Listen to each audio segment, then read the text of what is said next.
It is such a pleasure to welcome Orhan Pamuk back to DC. We last hosted him in 2015 when he had just published A Strangeness in My Mind. He's Turkey's first Nobel laureate in literature, he's an advocate for free speech, and he's one of the most beautiful writers out there.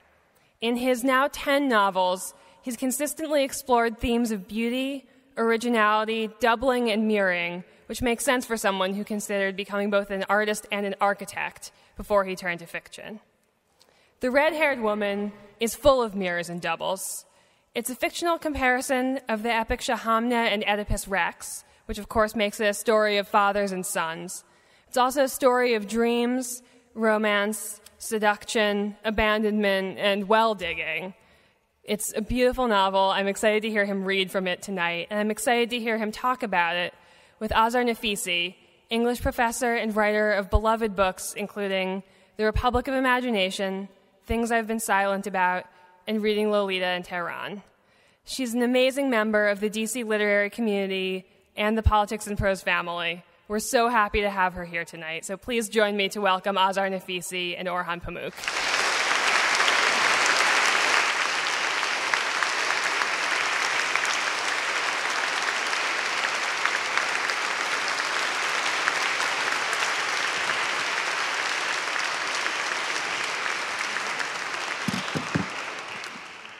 Thank you very much. Thank you, Orhan, for being here. Thank you very much. We are also thanking you for being here.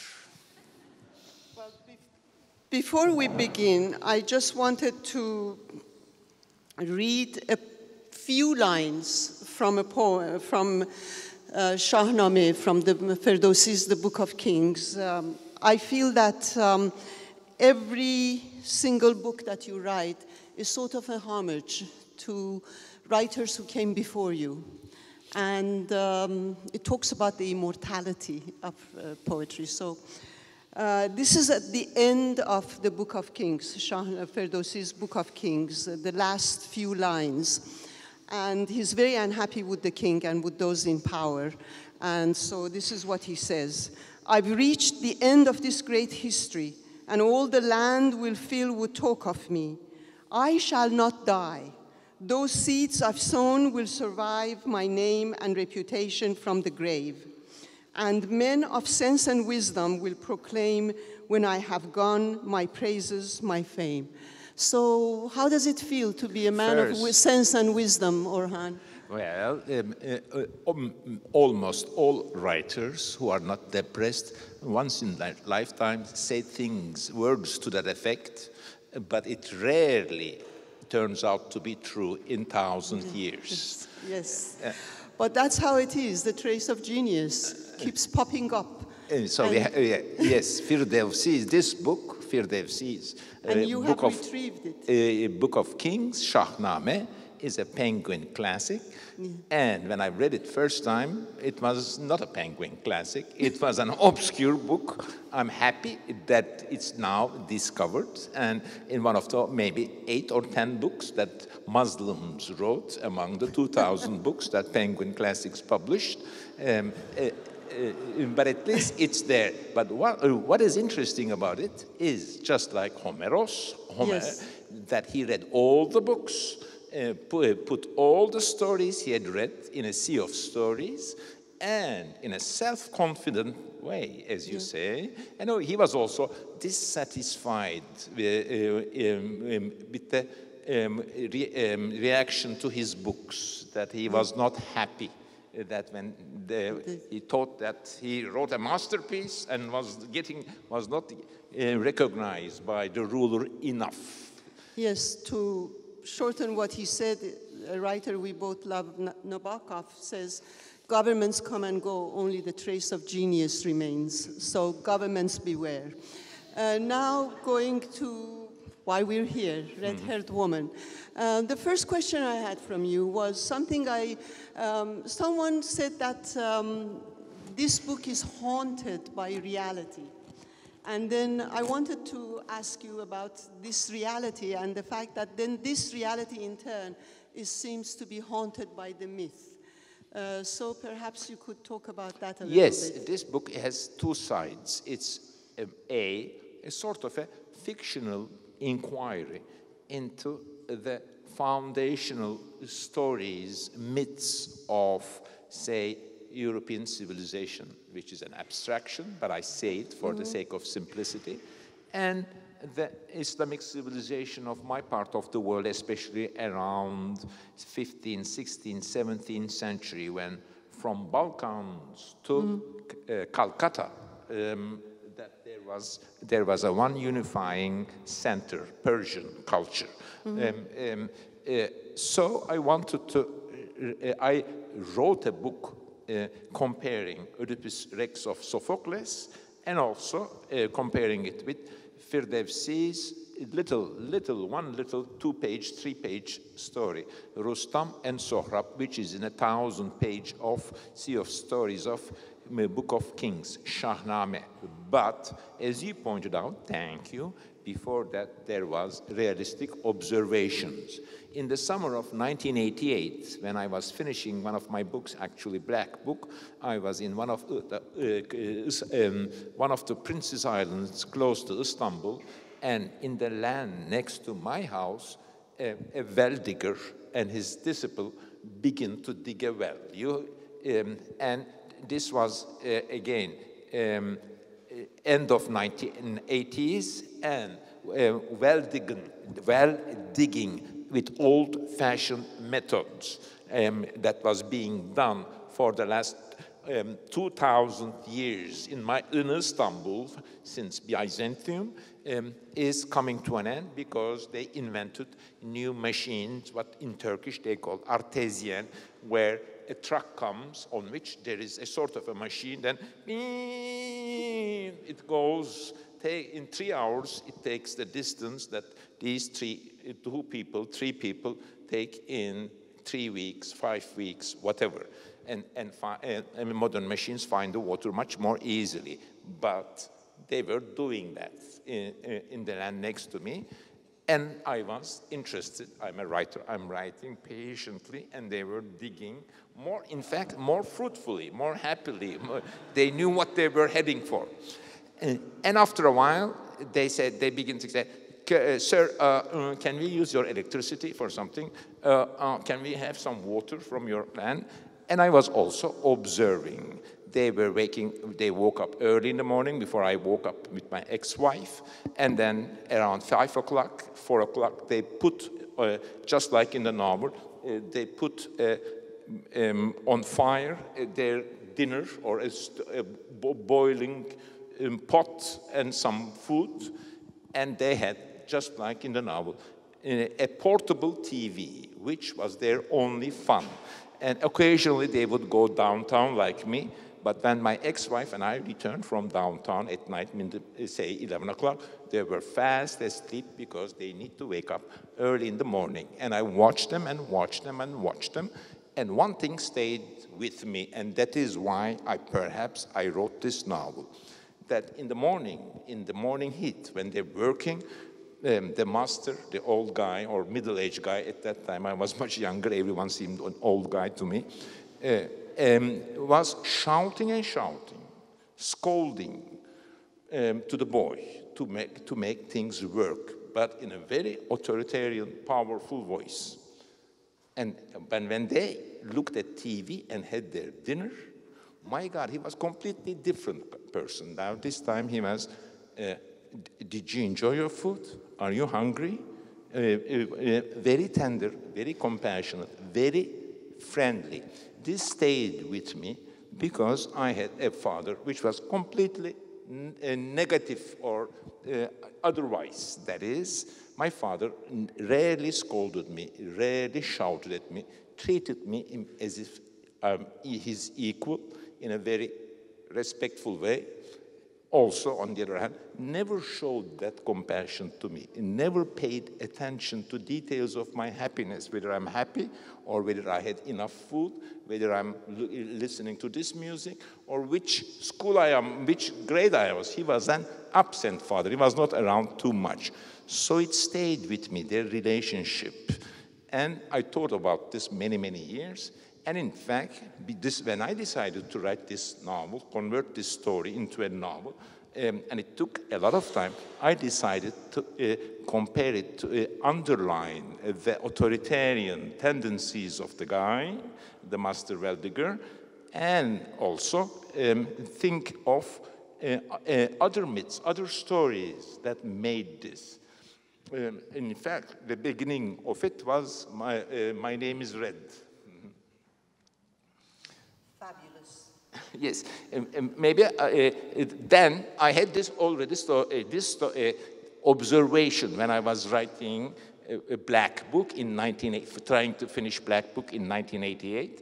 Later, when and already had this observation in this memory of the Weldiger and his disciple, a sort of a son. Then, when I began writing and reading for My Name is Red, I came across the story of Rustam and Sohrab, which stayed with me because it was almost a mirror reflection of Sophocles' Oedipus Rex. I was surprised. At that time, I didn't immediately connect it with my Master Weldiger and his disciple, but the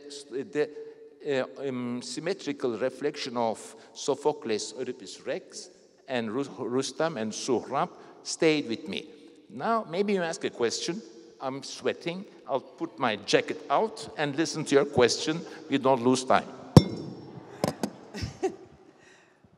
Okay. I should not look at you taking your coat off. I should ask a question. All right.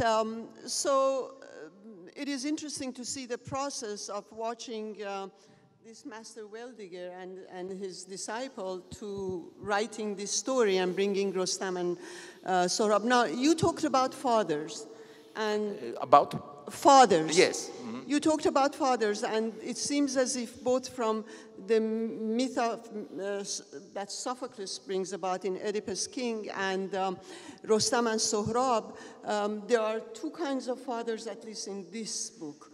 One is the father who sort of is a shadow over his son, who watches it, but also have the compassion. And then the other is the absent father, who also treats you as equal. And now, how do these interact, and how do they interact with the myth? Because you bring the myth within the story. Okay. I was, of course, very happy about the fact that my father was not the Freudian father or yes. authoritarian father that we all know about. Then perhaps the authoritarian father, the suppressing father, is perhaps a cliche or doesn't fit to my life. So I paid attention, so I have to underline that, be honest about it. But what is more interesting was the absent father, or there is a father around, but he's not compassionate, he's not following all the details, he's not there in a way. While on the other hand, actually the things that I was demanding, that I saw that father was doing, actually mothers do that. Mothers, are you hungry? Did you like this? Mothers do that. But since there was no mother in their relationship, maybe that's what made me feel, oh, my father never did that to me. But I don't want to be seen, I'm hurt, oh, there was some drama in my life, that's why I wrote this book. In the end, as you see, I'm healthy and well and alive and kicking and writing my books. But the compassionate father, or the more authoritarian father, stayed with me. The black and white of the person, perhaps reminding me of Bertolt Brecht's play, Puntila and his servant Matti, in which when the guy is in the morning is very businesslike, and at night he drinks, he's a compassionate person. And maybe Brecht's play also made me realize these two radically different dramatical attitudes the father showed during the working day.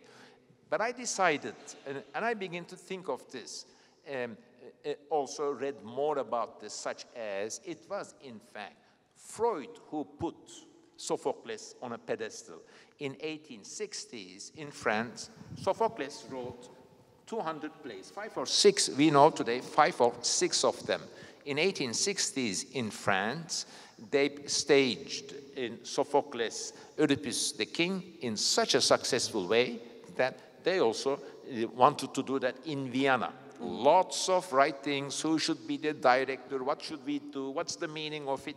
And finally they staged it. It was successful, and our Dr. Sigmund also went and saw it.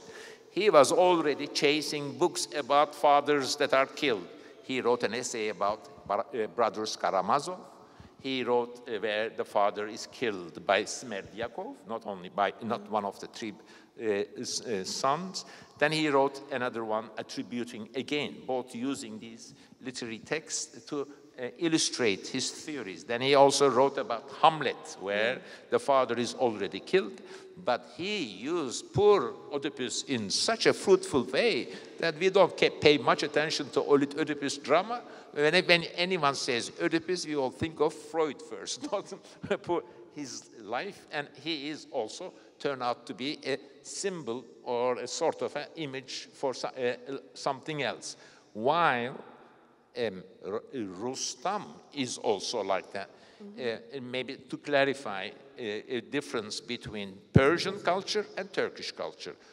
We Turks, or intellectual Turks, westernized intellectual Turks, when they go to Iran and come back, as in my book, right? And that is based on my trip to Tehran in 2003. The little passages of descriptions of Tehran is autobiographical. I was there. And then they all come back, oh my God, these Persians, they didn't forget their poetry. They know their classical literature. While Turks looked at them for 300 years, those classics, Shahnames and all that. Then they begin looking at Paris for less.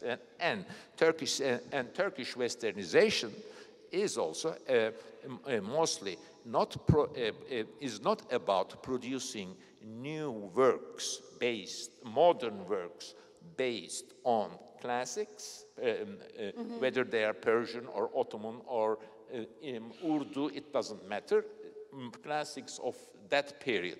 Instead, they, in a way, forget these stories, and that's why they are jealously, and I'm one of them, saying Persians don't forget their stories, and if you talk to a Persian, they'll immediately will say a few lines from Hafiz or this, while Turks are silent about that. That is why I am also interested in reading Persian classics. But anyway, when in 1880, Freud saw Sophocles on stage, he used it for his theories, but underlined something that he didn't write about it, but I'm saying it now, that when we show compassion to Oedipus's crime, which is sleeping with his mother and killing his father, which was already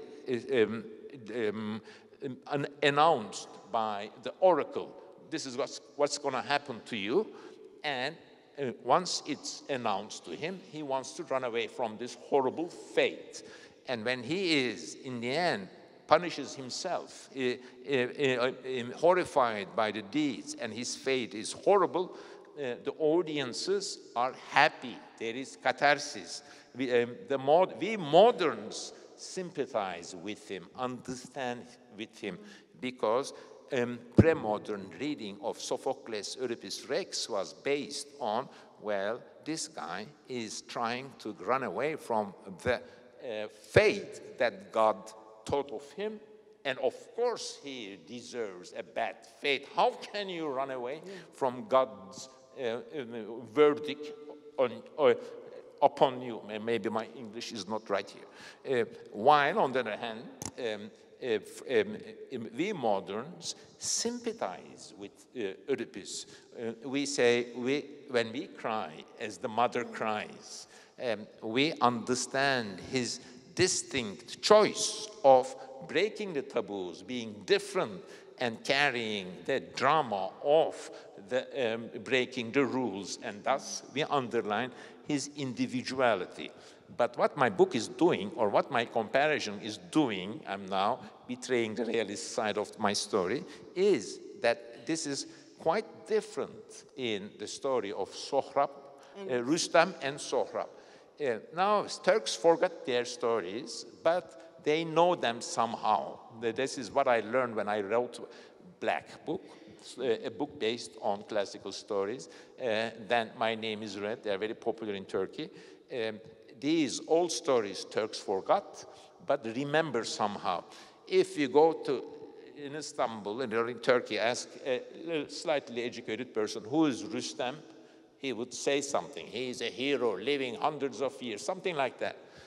But if you ask him, what is Rustam and Sohrab? He will know. But if you tell the story of Rustam and Sohrab, he will say, oh, I saw that in a movie. Because these old stories, and this is also one of the arguments I have, that I have learned as I was writing My Name is Red, that although Turkish modernization made us forget the stories, we know these stories just like the way Jung talks about archetypes. We are in a way, I wouldn't look at it, we are inborn with them. I wouldn't say it's in our blood, but culture remembers these stories. And especially Turkish Hollywood or Bollywood, Yeşilçam scriptwriters use these stories all the time, in never referring to Rustam or Sohrab or Firdevsi or whatever. They use these archetypal stories, and so that they work, sometimes consciously, most of the time unconsciously. That is the value of these stories in my book, so to speak. There is this realistic story of a well-digger and his disciple that I observed. And 30 years later, when I saw my country is getting increasingly authoritarian, I said to myself, why don't I write a story, fast-moving story, that will underline, at least explore, make you begin to think about the relationship. Why do people in my part of the world, although they know that their ruler is authoritarian, vote? Because perhaps they choose to find water. They choose to economical growth, while on the other hand, the father may be to killing his son.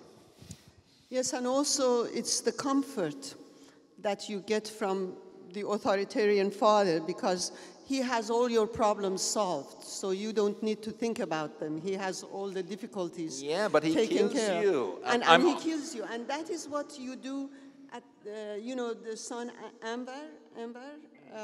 He tells his father... But we are not going to tell them the ending. No, I'm not going to tell him. No, but he talks about, in order for him to be free, he has to blind his father.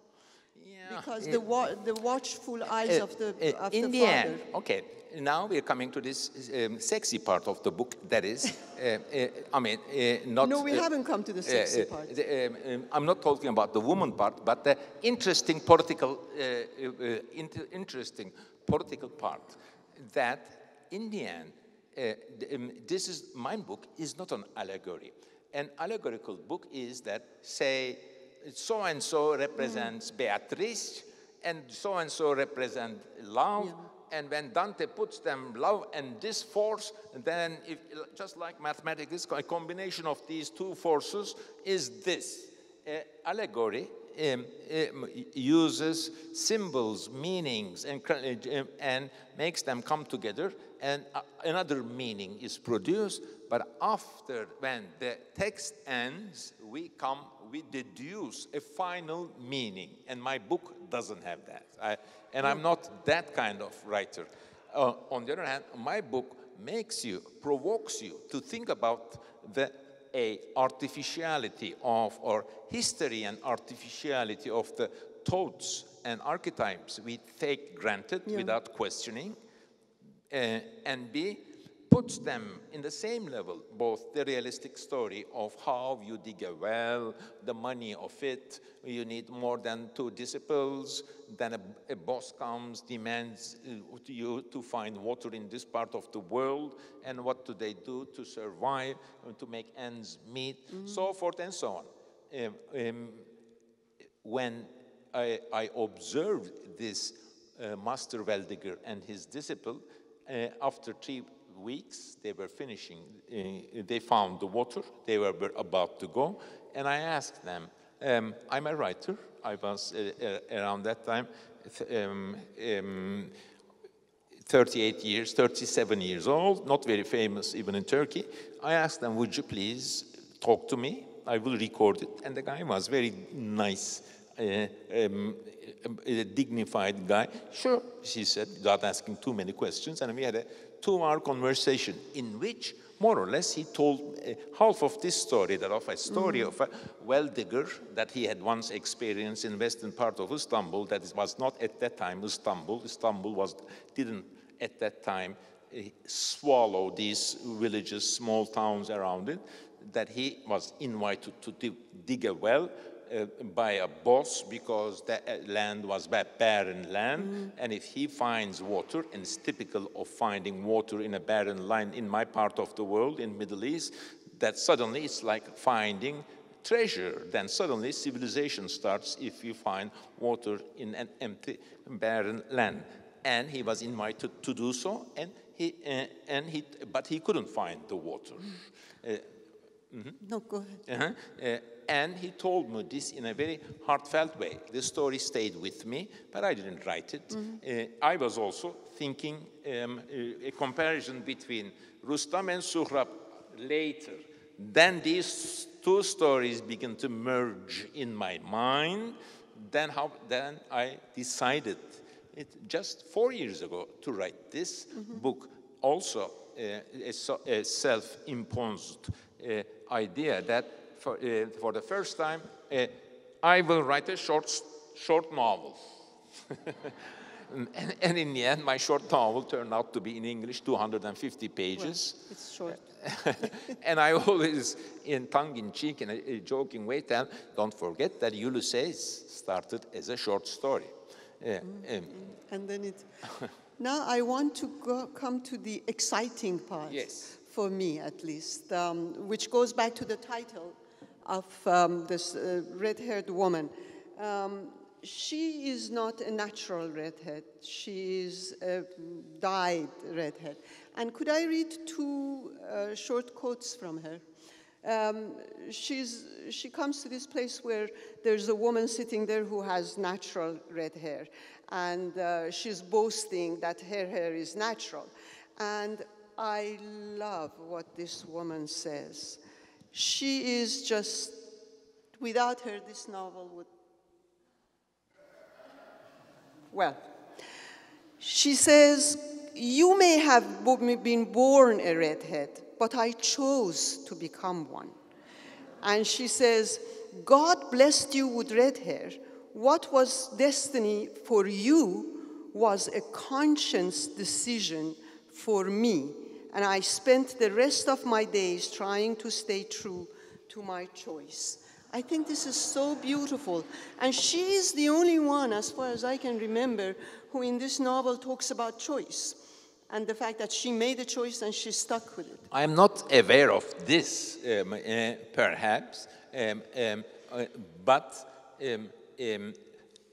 I thought of this story. My intention of making her giving her monologue at the end of the book was this, of course, that we have the realist story as the well-digger and his disciple, their daily life, how they dig. This I learned 30 years ago. Then when I was writing the book, I also found old, retired, because no one is digging a well like this, and get all the little details that a conscientious or hardworking novelist should get to get the right effects accurate. In a way, that's not the point.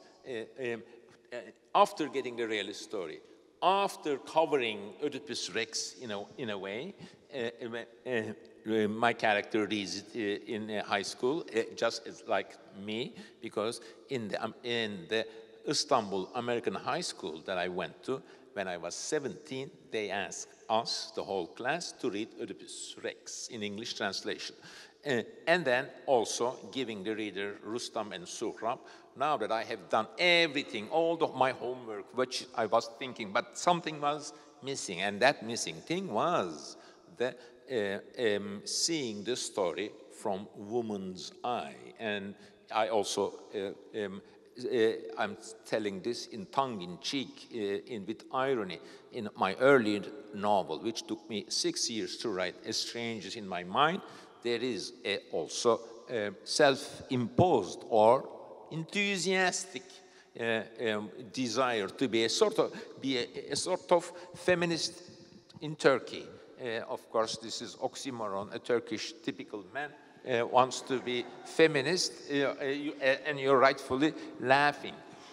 But I also wanted to continue in that line and see these Oedipus Rex story, Oedipus story, and Rustam and Sohrab story, where women are continuously weeping and weeping, but of course slightly provoking the horrible events that will come. So I wanted to see the story, and through her point of view, rewrote the story, rewrote her version of the story, and pulled the story inside out. The book has 3 chapters, 3 sections, and the final section is where the red-haired woman, the woman who continues, the woman whose son kills his husband, or the woman whose husband kills her son, weeping and weeping. But then, in my book, she is not passive. She has full control. Perhaps that's the only intellectual contribution I brought to the whole story. Maybe I'll tell a few the differences between the meaning of red-haired woman in my part of the world. Just before coming here, I was in England to promote this book again. And my God, spent 3 days in London, and everyone in London was red-haired, and it was all natural, and everyone had, and I was looking around at another one, and while this is rare in Turkey, that you see woman with red hair. The meaning of it is very well represented in Sylvia Plath's poem. Yeah. I will not repeat it here, but from that and from the culture we understand she is angry, different, she has some strong anger by which she can change the whole world. We are scared of it, we cannot control her, but she is different, we are aware of this, and also all this enveloped in a sort of some mysteriousness around her. Perhaps because she is, again, even in England, there are not too many. So if you come to my part of the world, they are by nature, it's very rare, but you see some of them. So it's obvious that the hair is dyed. But before that, all the meanings that is attributed in England or in Europe or Northern Europe is also attributed to in Turkey. Angry, different, hard to control, distinctness, character. But there is one thing else. That is, she may be a theater actress. She may be a film star. She may not be married. She may be. She's different. Maybe you can have sex with her more easily than others, because she may be things that in my part of the world men relate to movie stars, actresses, women you see on the newspapers, so forth and so on. So she is different. And then when that kind of public reaction to red-haired woman, then you would think that, well, no one wants to be a red-haired woman in my part of the world, because it's also related to easy virtue, right? Or well, also there are women who are still doing that. And then when you begin to think of this, you respect that woman, because they are also making a statement when they dye their hair red, and they are saying, well, okay, I'm doing those things, but I'm different, I'm strong, I can do that. There is that quality to red-haired woman, which I liked, and I wanted to underline that. And she provokes the events. Her strength is also part of the story, or something I injected to these old stories. Yeah, it is amazing how women in novel become so subversive. Just their presence sort of disrupts everything. And I wondered if you thought of the women in Shahnameh, like, for example, Tahmineh, who's Sohrab's mother, and she's the one who begets Sohrab Yes. from sleeping with Rustam. She seduces She Sohrab. seduces. She initiates seduction of Rustam. That's 1,000 years ago. Just like the woman in Arabian Nights. Maybe I make a point here because it's also the strength of the woman in the story, also the strength of woman in Strangers in My Mind, my previous novel, which is an epic of daily life in Istanbul, which covers 40 years, and in all aspects, my woman, in both books perhaps, are typical women in the sense that they are suppressed by religion, society, this tradition, mostly also macho men who has power. They can be secular. When I finished Strangers in My Mind, I just looked at Turkish Statistics Institute. 64% of property is registered in men's in Turkey. You know, you just read this, and if you go to Western Turkey, if you go to Eastern Turkey, this proportion goes up, and if you go to Western Turkey, the proportion went down. It gets more egalitarian. Also, her anger is related to these facts. I just wanted to say, Tahmineh, when she comes to Rustam, she says, "My name is Tahmineh. Longing has torn my wretched life in two." And then she talks about desire destroys my mind. Women do have desires.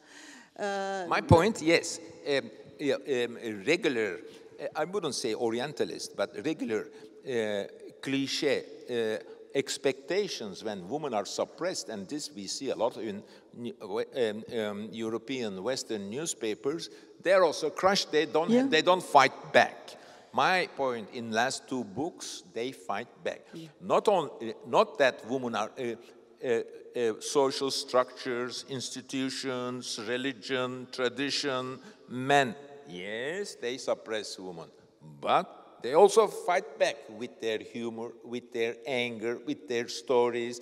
They're not in power. They don't control the property, but they have their humanity. They have their stories, and the suppression of women can only be represented well if we also reflect and show their anger, their fury, their humanity, the way they play around and make fun of the men who suppress them. Orhan, before we end, may I ask you to give us the honor of reading some? Oh, yes, we forgot because about that. we want to hear the voice of the book, I think. Read from the book, but we got carried away. Oops. I was going to read from the book. Well, we could still carry on, but we were carried away by our conversation. I was going to read the page 8, in which, more or less, the character is very close to me because he says things that I just said. In the garden next to the orchard, maybe now, here it is, although we covered a lot of material, I have to say these little details. Now, the narrative voice here is a 17-year-old high school student who he is upper middle class or middle class. His father is secular. They're all secular. His father was a leftist, an absent father like mine, and all the reasons why he's not around. And then, then he is telling this an event that took place in 1980s, while he remembers this novel. It tells this story 30 years later. You know, we live an event, we live something. We may tell the story of it as we live it in one mood. Then we may tell the same story 30 years later in an entirely different language, in a more wised up way, or arranging the details, seeing some of the details, adding other details. So this happens in mid-1980s. Our character is 16-year-old and he is remembering. In the garden next to the orchard, a well was being dug. I would go over sometimes to watch the well digger work with his spade and pickaxe, while two apprentices lifted and removed the earth their master had dug out. The apprentices cranked the two handles attached to a wooden windlass, which creaked pleasantly as they hauled up bucketfuls of dirt and tipped them over into a handcart. The younger one, who was about my age, would go off to unload the handcart as the older, taller apprentice would yell, "Here it comes," sending the bucket back down to the well digger. During the day, the well digger rarely emerged. The first time I saw him, he was on his lunch break having a cigarette. He was tall, slender, and handsome, like my father. But unlike my naturally calm and cheerful father, the well digger was irascible. He frequently scolded his apprentices. I thought it might embarrass them to be seen getting told off, so I steered clear of the well when the master was out. One day, in mid-June, I heard the sounds of joyful shouting and gunshots coming from their direction and went to take a look. Water had sprung from the well, and upon hearing the good news, the owner of the plot, a man from Rize, had come over to celebrate, gleefully firing his gun into the sky. There was an alluring smell of gunpowder in the air. As was customary, the landowner distributed tips and gifts to the well digger and his apprentices. The well would allow him to realize the various construction projects he had planned for his land. The city's water network had yet to reach the outskirts of Gebze, a place that I spent some summers close by. This is not in the text. I never heard the master shouting at his apprentices in the days that followed. Bags of cement and some iron rods arrived on a horse-drawn cart one afternoon, and the master well digger set about lining the well with concrete before covering it with a metal lid. I spent a lot more time with the crew now that they were in such a good mood. Anyway, I don't want to read more because this is the beginning. We discussed the ending. We planned to read at the beginning, and I was going to explain, but this is, I felt obliged to read because this is called a reading, and I'm happy that I've read some part of. It's translated by Ekin Oklap. I always check my translations, and I'm grateful to her. Could I ask one last short question? In this book, almost every major character talks about the stories as fate, almost. Would you say that, well, we know stories predict us, but has story replaced fate in this story? The terrible thing about fate is that you have no will. And in fact, that in my teenage years, I used to argue, or ironically argue, make fun of my more seriously Muslim friends in issues like irade-i cüz'iye and irade-i külliye, that if all is decided by God, then we have no will, because even our crimes are decided by God. And if to say this is agreeing with the devil.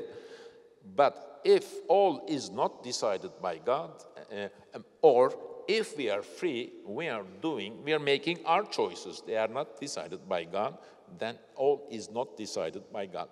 In order to solve this theological problem, popularly invented, my friends who were really educated, had religious fathers, had these concepts. They were also modern like me. They would all go to American high school, but argue with me the contradictory irade-i cüz'iye, that of the will of one person, Schopenhauer's will actually, and God's will contradict. If God's will is total, how do we underline the will of a single person? The whole modernity is based on underlining Oedipus' will, right? It's not given by fate, or it's given by fate. These are the issues, whether it's a story, a myth, or whether it's out of Bible or Quran. In the end, the father of all stories, killing the father, killing the son, is Abraham and Isaac. And I wrote my whole Museum of Innocence is based on Abraham and Isaac. Well, thank you so very much. Maybe we'll ask them now, take some questions. Some questions. The microphone is there, or is it? If you're shy about asking the first question, start with the second whoever one. wants to ask questions, come to the microphone, and you can form a line.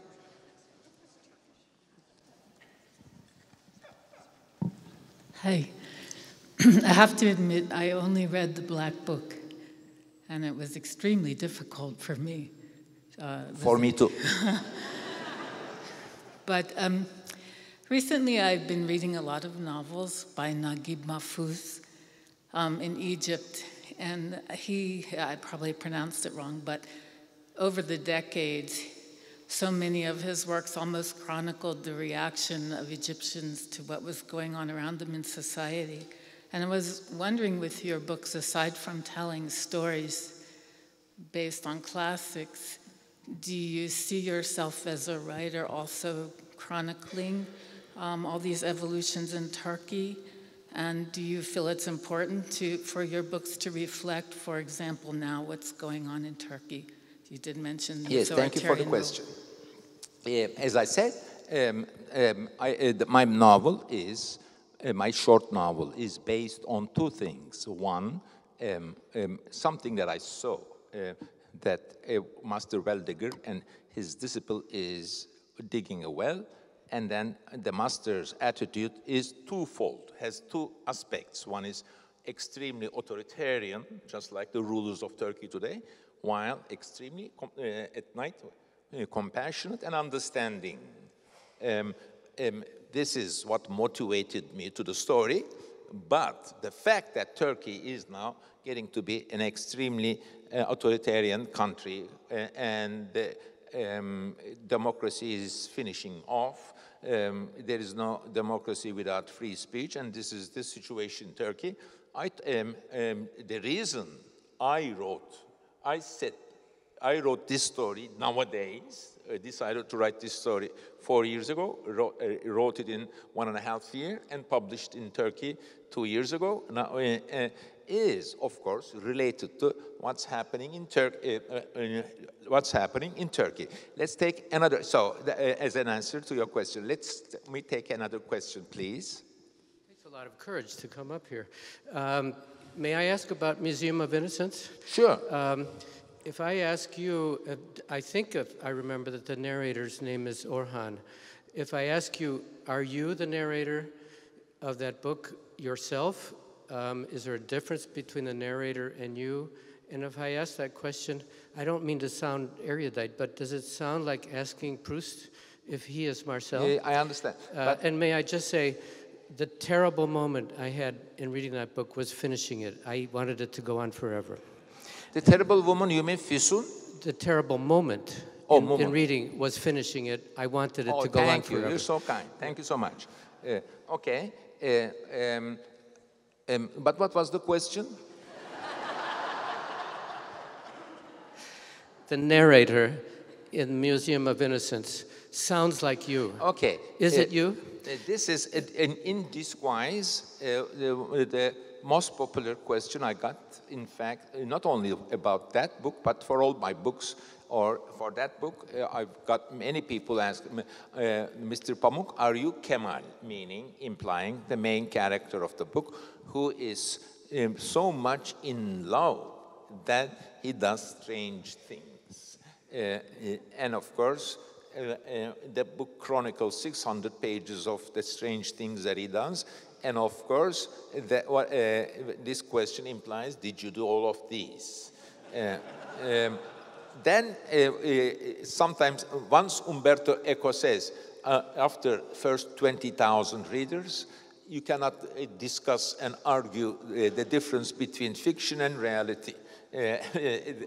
No matter what you say about fiction. and in fact, just to satisfy those readers, I also did a Museum of Innocence in which all the things my fictional characters touched were in the museum. So I was Kemal, or in fact, I was not. In fact, I wrote a chapter in one of my books in Naive and Sentimental Novelist, answering this question, the eternal dilemma of the modern novelists, that if his books are popular, after first 20,000, no one believes that this is all fiction, or he is writing in the fiction mood. More or less, this is the most popular question I have been asked. My answer in that Naive and Sentiment Novelist, that I argued that even if it's all invented by the writer, in the end, the writer the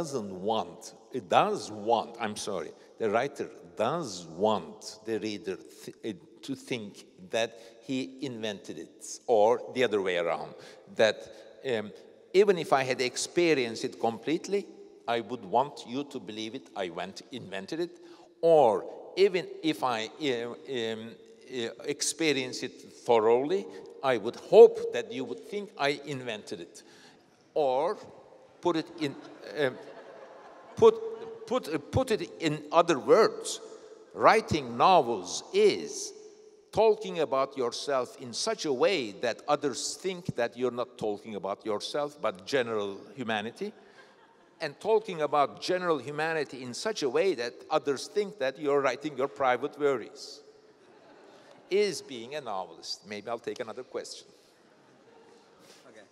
Hi, I have two small questions. One is, who are your favorite contemporary novelists, maybe the lesser well-known ones that we may not know? Famous contemporary novels? Yeah, the ones that you prefer, the contemporary writers. writers. Asking me other novelists? Yeah. Wow, okay, hard question, okay.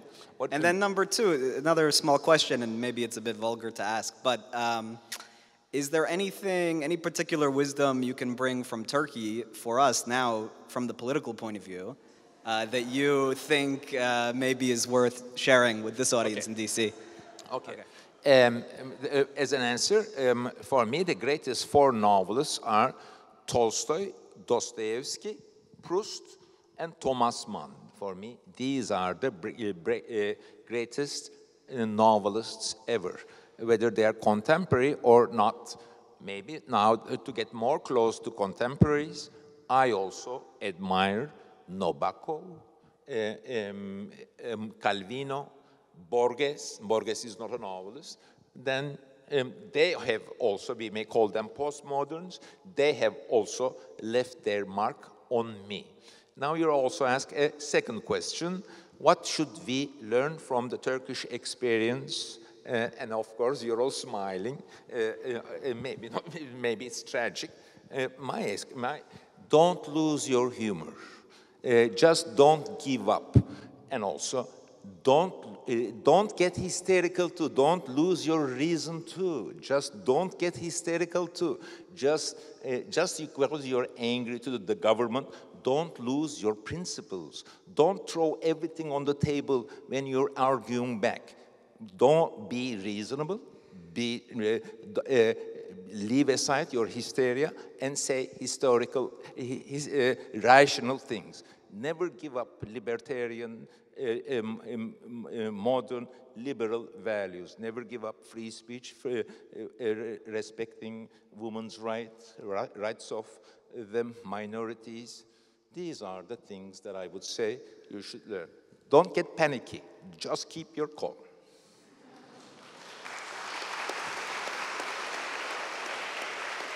Have you read Kafka's letter to his father? I've read it. I like it. I mean, what do you think of it?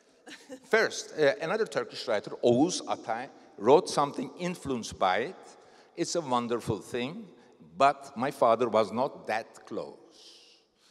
My father was not a Freudian father. In fact, I always say my Freudian father was my brother, that is, or in fact, sometimes my mother. Maybe we take another question, I'm sorry. Kafka's letter is great, and also all the things Freud said in his theories is, in such a natural, unpretentious way, was in Kafka's letter to his father. We can take these last 5 questions. Good evening, and thank you for a wonderful presentation. My question is about the gesture of contemporary writers who are returning to old stories, as you have done in this book. For example, Colm Tóibín's wonderful new novel, House of Names, goes back to Clytemnestra. African writer J.M. Coetzee is returning to stories of Jesus Christ. Is there something in our contemporary moment that is causing writers I don't think it's a contemporary thing. Maybe critics or sociologues of literature who have a possibility of overseeing the general landscape will tell this to you more accurately. But of course, as we have seen, I've just mentioned how in 1860s they restage Sophocles' Oedipus, then suddenly it's revitalized.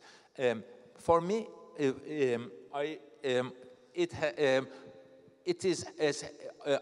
is a self-imposed mission in my venture that even in Black Book, my name is read. I rewrote these old stories, perhaps because Turkish modernization is also about forgetting the old classics. That is a unique thing as a nation, as a culture that Turks did. That modernization meant putting a distance to religion, which I agree to, but doesn't necessarily mean, should not necessarily imply that we should forget old culture. My interpretation, my understanding, and perhaps in my modest way, I'm trying to do in my corner that rewrite them in a modern way, thus enlightening, changing around, maybe getting rid of some of the unnecessary religious, authoritarian, manly parts of these stories and make them modern, make them new. This is my attitude. Retelling these old stories doesn't mean that let's worship these stories without any criticism. Mm-hmm. It is let's edit them, let's see them again.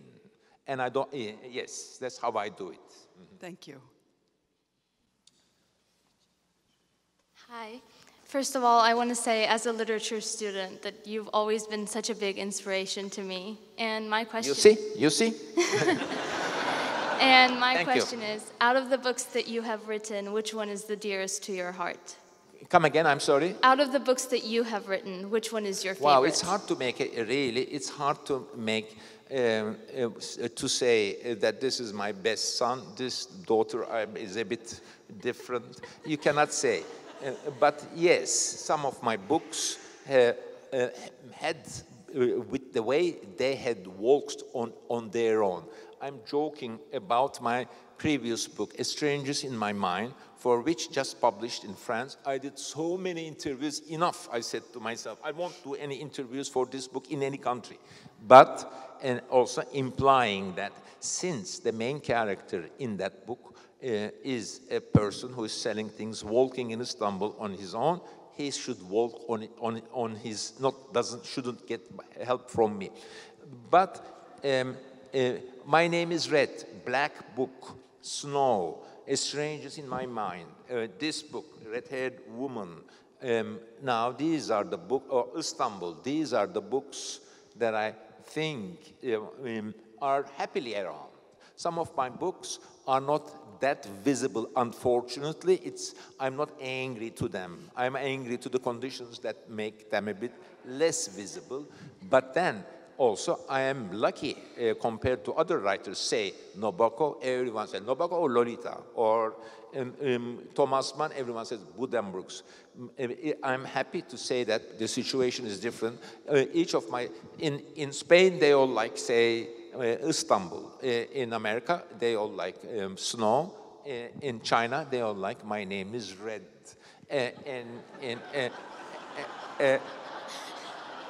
And in Turkey, they all first liked Strangers in My Mind. Now, my most popular book that I ever wrote in Turkey, before this was My Name is Red, sold, say, 250,000 in 20 years. This book now did that in 20 months, which I'm surprised about. Thank you. Thank you. Hello. So you talked about how the Turks have sort of forgotten but somehow remember their stories, but the Persians or people in Iran maybe remember them. So what kind of stories would you write if the Turks actually remembered their stories the way the Persians do? As I say, what stories I write? I write the stories Turks forgot, but Persians didn't forget in a modern way. Isn't this what we're talking about? Yes, next question. Merhaba, thank you for this fantastic discussion. This question kind of goes off a previous one, but expands. In terms of upcoming Turkish literature, like the authors who are now emerging, who excites you, and what kinds of things are they doing with literature, and especially specifically within the Turkish context, that excites you? Thank you, but don't ask me and hope to get an accurate answer about new generation of writers. I cannot catch up with everything, and I'm also very worried about being unfair. I am heavily influenced by a group, some 3 or 4 writers who were 30, 40, 50 years older than me. Tanpınar is one of them. I am happy that he is also now a Penguin classic, and I may have helped him because I mentioned him a lot in my books. But I'm not following the new literature. I'm very worried about I may be missing something. But the body of, I can make a generalization, the body of Turkish fiction in the last 30, 40 years had slightly changed. Now, history and old classical stories are not taboos anymore.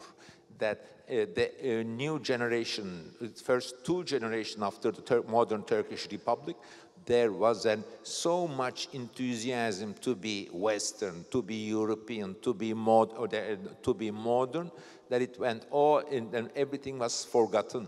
And even taking historical subjects or rewriting old classical tales, or even reading Rumi or Arabian Nights or Binbir Gece in Turkish seemed a bit old-fashioned. Not anymore. That has changed. But lots of writers are doing. But which one is best, I cannot tell. Thank you. Hi, thanks for coming. I wanted to ask, I loved Istanbul and I loved My Name is Red, and I just wanted to know what inspired you to write both of them. And Istanbul, of course, is a bit different from the rest of your novels since it's your life. So, yeah, thanks. The last question was not even a question, but we are happy that she said sweet things, which we all like. Thank you so much. Thank you so much for coming. We are ending, I guess. Thank you.